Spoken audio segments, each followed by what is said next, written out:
Hello everyone and welcome back to another video. So as you can probably be aware from the title, we're going to talk about a few things today. One is the midwinter mini stuff. Second is my channel and the future of my channel, let's say, and really what I plan to do. Now, I didn't expect to make this video today. This is straight off the chest. You know, there's no script or anything like that. I don't do that on this channel. I just be me. I just talk and stuff like that. So I actually just want to start with the midwinter mini stuff, and as you can see in the background, a lot of people have been messaging me this image because Midwinter Minis did a review over on his channel of Warhammer Plus. I watched it. It was an absolutely fantastic video. Agreed with all the points that he was making on there. No, I have not subscribed to Warhammer Plus. I have watched it through other means, aka a friend and stuff like that. I went around to his house and watched it. And the reason I haven't subscribed to Warhammer Plus is because I don't support what they did with their, well, certain content creators attached to this hobby community. Again, we'll get onto that later on, but his message was, when he did that video, Games Workshop have decided to copyright claim my video, so he earns nothing from it. He says all videos and audio assets of the Warhammer Plus content are obviously copyright of Games Workshop PLC. They have been produced here at a far lower resolution than the originals and in smaller snippets. This sort of contextual use should be protected by education review, fair use exemptions in existing copyright law, which I 110% agree with. Yes, you have the right to review stuff and it should be protected by fair use. Now, I've messaged Guy from Midwinter Minis. I do have him on WhatsApp. Guy, check your WhatsApp. I'm still waiting for a response. And I've asked him, if this is an automated one or a manual one, because there's a big difference. Now, I get copyrighted all the time when it comes to automations because, you know, with certain music I play, Space Marine and stuff like that, bots come along and think they can claim it because that's what bots do. They don't really look at the video, they just hear something and automatically claim it, and then you dispute it, and 9 times out of 10 you win. If it was a manual one, that means someone at GW has manually gone in and copyright claimed this video. There is a huge difference. If it is manual, then that is completely 100% way out of order of Games Workshop. You are allowed to review this, as I mentioned. You're allowed to, you're allowed to review stuff. That is the old IP law and stuff like that. As Guy mentioned on his video, like, the IP laws are so outdated, so broken these days, and it's not really meant for this new digital age. So there's a lot of stuff that needs to be done. But yes, I agree. If it's manual claimed, they've really shot themselves in the foot, and whoever's really running that type of branch is basically just doesn't know what they're doing. But if it's automated, then I would suggest a guy just dispute it, and he will probably win. I bet like 99% he would win, because bots are stupid. Secondly, there is this, which is in the background, which is the infringement assistant job posting. This was made aware to me a couple of days ago. We did a stream about this. I actually cut a part of this up and put it on the channel, but it was really taken out of context. So I just decided to delete that, and so you can watch the entire video, so it's in context, if that makes sense. So if you want to go and watch that entire video, then the link is in the description if you want to go and watch it. But basically, just to sum it up, the infringement assistant is being hired. You don't need any legal law degree or anything like that.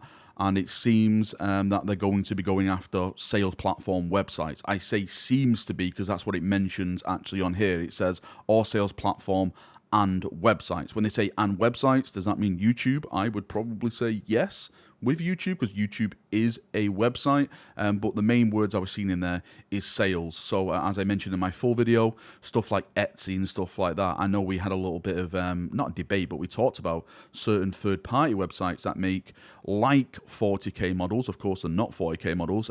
Would they be in breach of stuff like this? Again, that is down to your personal opinion. I think they wouldn't, because it's their own kind of design. You can't really start taking down orcs and stuff. I think GW would try. They tried to try and copyright Space Marine, the actual bloody word. So I won't put it past them, but I think they'll definitely lose if one of these companies took them to court. As I mentioned again on the stream, what I think is going to happen now, that over the next year or so, probably within the next 12 months, I would say, is that we're probably going to start seeing shops like Etsy who sell little bits. Like, for example, if you tune into my streams on the daily basis, you'll see that I have purity seals and stuff on my microphone stand.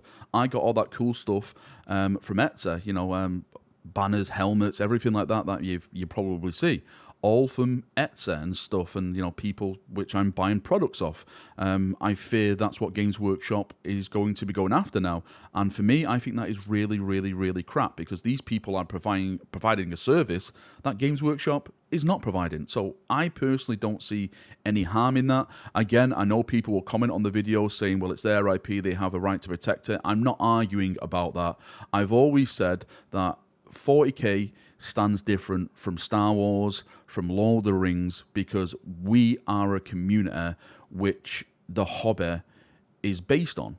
Like, when you look at Warhammer and you look at 40k, you look at AOS, it's different to these Star Wars, these Lord of the Rings stuff, because it's the community that keeps it alive. It's the community that keeps pushing it forward with, Twitter sharing images, with Facebook groups, Discord, YouTube channels like mine and stuff.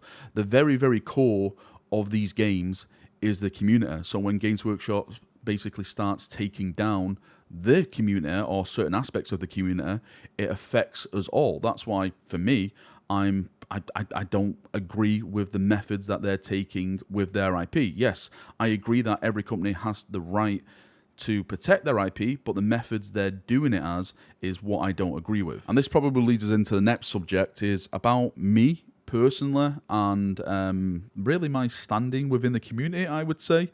And what I mean by that is the so-called Shillrak and the fanboyism of my channel. It's fair to say, and I completely agree, that I am a fanboy of Games Workshop products. I love these little plastic soldiers, these little plastic Space Marine men. I am absolutely mad for them. I love the lore. I love reading about books.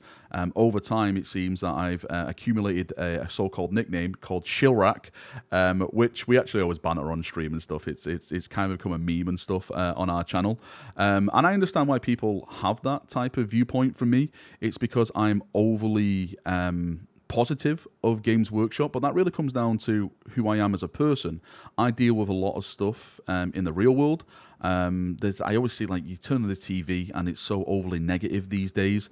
So when I come to this little hobby space of mine, when I sit in front of this computer, I want to be positive. I want to try and talk about the positives, because there's so much negative around in the real world. So that's why I am overly positive. That's not to say that I'm not negative about Games Workshop or some of their policies they have. If you, again, join me on my streams, you're free to do every night. Everyone's welcome to join it. We're always talking about the policies, the prices, the stuff that's going on with the IP, the Warhammer Plus, how it's affected the community. We're always talking the negatives of that and how it's affected us and how it's kind of ruining the community itself. But people don't tend to see that stuff, because the people who tune in for the live streams are more of the dedicated followers of the channel. So I completely understand why I do have this so-called persona of being like a GW fanboy or a shill, let's say, in the wider, broader community. And of course, this has affected my channel. I wouldn't say it's affected it massively, but I've been seen a lot more negative comments aimed at my channel because of the policies of Games Workshop. Because again, people think that I am the good old big fanboy. I am like the 100% shill of Games Workshop. So I understand why some people come over to my channel and call me all these names under the sun, which I won't repeat here, and they kind of have these outbursts and stuff, because I'm like that in their eyes. And again, I understand that. I'm not doing this to I feel sorry for Valrak or anything. I'm just saying I understand why I get this type of stuff. A lot of people always make the mistake I actually do this for a living, and this is why I make so-called clickbaity videos. Why I'm always so-called sucking off Games Workshop. That is something I always seem to get. It's not. I actually don't do this for a living.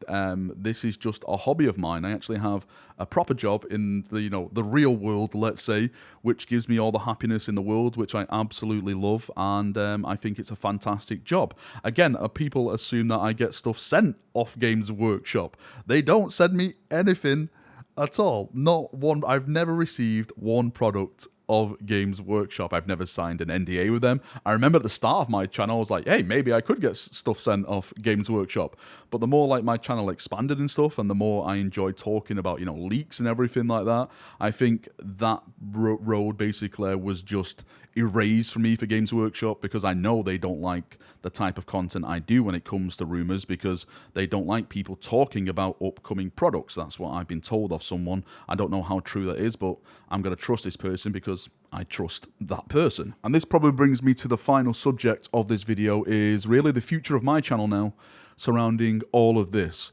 Now, a lot of people have said, oh, Valrak, don't worry, you're safe. You do reviews and, your commentary content and stuff like that. And again, I think I would be safe. I really, really do. But, anything can really happen, especially like we said with midwinter minuters in the beginning. Again, I'm interested if that was an automatic claim or a manual claim. That is all the difference in the world from that.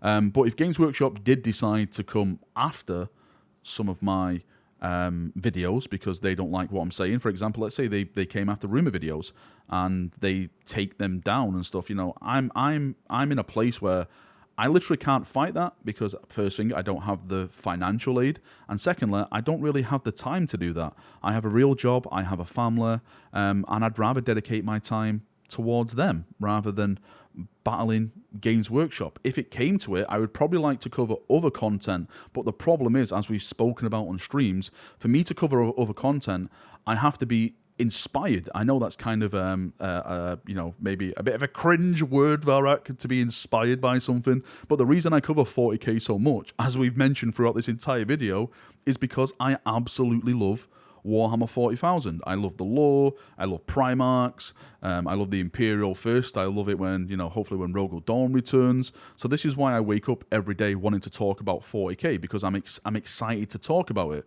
So when it comes to other genres like Battletech, for example, I may be getting into Battletech, but there's nothing that's really pushing me towards it yet. I'm not really excited about it. Yes, the models look fantastic, but I'm not really excited about it. Wheel of Time, that trailer dropped the other day. I literally have no idea what Wheel of Time is. Dune is another thing. Never read Dune or anything like that, even though apparently Games Workshop stole everything from it.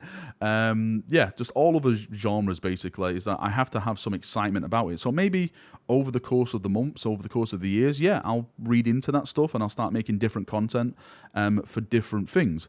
But at the moment, I'm just going to be talking 40k products. And if it comes to it where it starts to not be exciting anymore, or it's making me feel down doing this type of content, because I'll be completely honest here, over the last couple of months, I've really been feeling kind of crappy really about making 40k content. I haven't felt the same because of the whole thing we talked about with GW and the community, and it doesn't feel right, because again, the GW and the 40k community are one-on-one, so when one starts going against the other and all the drama and stuff, it's just something which I absolutely just hate seeing, and it just takes the winds out of my sails, to be fair with you, and that's probably the best word I can use.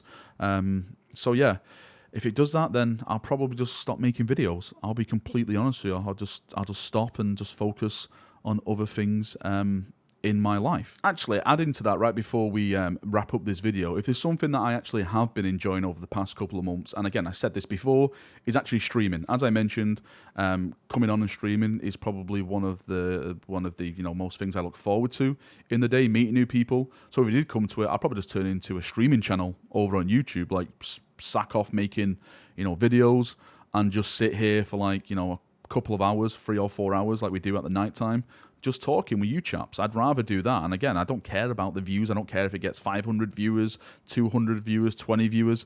Just to sit here and talk with people is something that I like to do. So maybe that is like a possibility of something to go along in the future of this channel. Anyway, Chaperonios, thank you for coming. Thank you for watching. I appreciate if you've been here listening to me waffle on. I'm sorry. I hate making videos like this because, as I mentioned, I try to focus on the positives. I don't want to bring my problems to your doorstep, and stuff like that. You probably have your own bloody problems to worry about. Never mind, hearing Valrak talk for 15 minutes about his problems. But yeah, thank you for watching. Thank you for listening. Again, all my subscribers, all the members, just everyone who's my friend and we laugh every night. Thank you for being you. You're absolute legends. And I have to say, like, you have changed my life, made my hobby dreams happen. Let's say. So yeah, I can't thank you enough for that. You're all absolute legends. Right, until next video, have a great day, and I'll probably see you tonight on the live stream. So see you then, and bye-bye.